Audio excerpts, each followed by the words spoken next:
Hello again, it's Lock Noob, and I recently bought this American lock Series 260, which I thought I had most of the American locks in my collection. Turns out I didn't have this one, and this was keyless, so I don't have a key for this.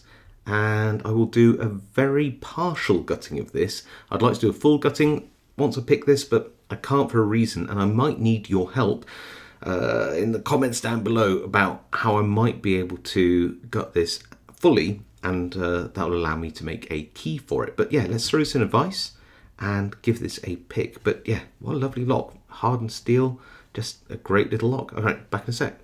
Before we start picking though, just as a small aside, because I think it's interesting, this lock, the 260, can be comb picked if you have an appropriately spaced 5-pin comb, and can be a bit of a pain to sort of wiggle in because it's ever so slightly ward a keyway. Hold it in place, and then you probably need to get a turning tool in here just to assist the plug to turn. But if we get that up into the right position, there we go, then we can actually comb pick the lock. So did you know you could comb pick the American lock Series 260? Well, you do now. And I think I got this hint from the Lock Viking as well. So we are in the vise, and I'm going to be using a 1.3mm top of the keyway tool. These are really normally very, very good in American locks. A bit tighter than a 1.2mm one. This is a 20,000th of an inch pick, which is a bit grubby from touching locks, but it is nice and deep. This is a 20,000th monkey paw. And the pins inside this, from what I saw from a video from Lock Viking, is that these are like a barrel pin, not a spool pin, not serrated pin, not serrated spools. And already we're on pin 4 here, it's binding. Nice click. 3's now binding heavily. Nice click. Anything on 2? Yes, 2's binding. Anything on 1? Little click. Okay, back to the back now. So anything on 5? Try to get on 5. No. 4, nothing. 3, nothing. 2, ooh, into a bit of a, feels like a false set. I'm just going to go along each pin in turn and just tap these. So I'll show you what I mean. Here we go. That is significantly moved from its upright position. Now, if it feels like everything's been set, it could be that the plug doesn't want to be turned. It doesn't feel like it's sort of trapped on the T-pin section of these pins, but if the plug doesn't want to turn at this point, it just might need some encouragement because it's a very, very stiff plug in this core. So I'm just tapping on the tips of the key pins to see whether I can encourage any more sort of movement in those driver pins. But if not, I might try and get something like a thicker turner, stick it down the middle of the keyway, and see whether I can encourage this to open, because it's, like I said, very stiff plug. If not, then we go back to picking. Oh, got a nice little click there, another little click. I'm wondering whether this is oh, another little click. So it feels like we're just tapping the tops of these pins. Let's try that again now. Yes, we got it. Look at that. So it's really hard to explain, but with these barrel pins, they are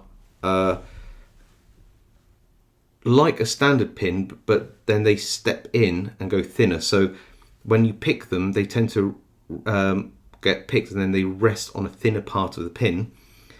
You can then go click, click, click and try to set, just lift them up a bit more to really set them at the shear line.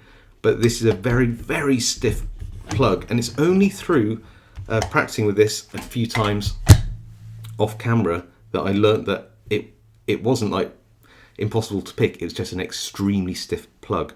But we can take the plug out. If I try and get this tool, which is now jammed in there, free. Give me a second.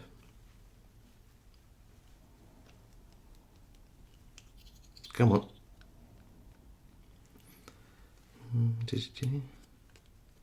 Typical, isn't it?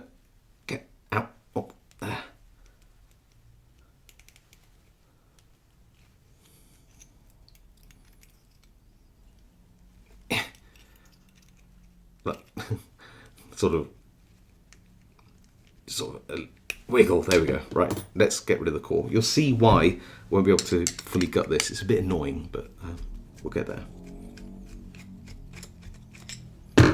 So drop that out, and you'll see that we are scuppered by the fact that there isn't a circlip at the back of this.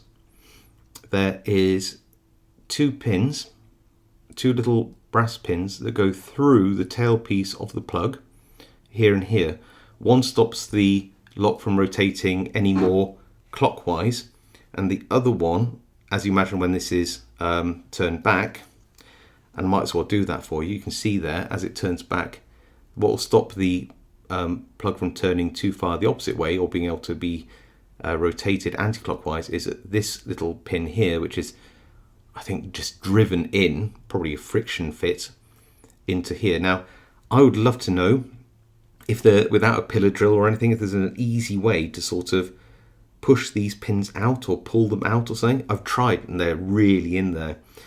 If I had like a pillar drill, I might be able to drill these out and then probably find another piece of brass rod, like a 1mm brass rod, and hammer some back in. But at the moment I don't really have a way of doing that. I can't even take the key pins out because the plug won't rotate around to the top to these little holes for me to just at least look at the key pins.